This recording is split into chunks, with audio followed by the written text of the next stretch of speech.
Typically what happens with really bright colors is we have organic pigments that are utilized. There just needs to be a realistic expectation for where that color is going to land and what the longevity of that bright color is going to be in the field. So if there's something that's particularly heat sensitive, we may look to see if there's any alternates to come as close as possible to the customer's desired color. So giant tiger yellow. We get a series of panels. We make sure that they are duplicates of each other. Some of those panels will go out to the customer for them to sign off, and one of those panels needs to come back to us with their signature. That then goes into our freezer, filled with customer sign-offs on developments. So the numerics get saved. We put that in as the standard for that new development, and then that sample goes away into the freezer. We also have other samples that are then used in order to evaluate pre-ships. So batch number 1 comes in of giant tiger yellow, and we have our match to the standard. We're going to take a sample that's come in, and so this is a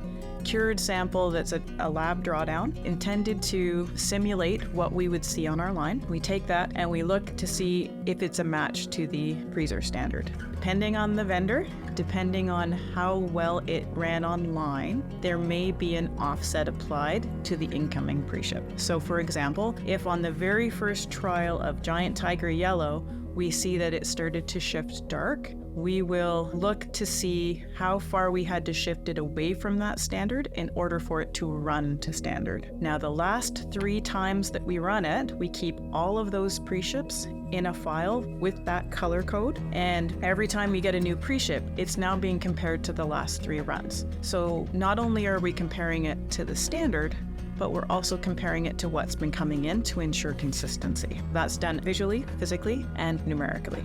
Our customer return rate is exceptionally low because we are pretty strict about what we allow to ship.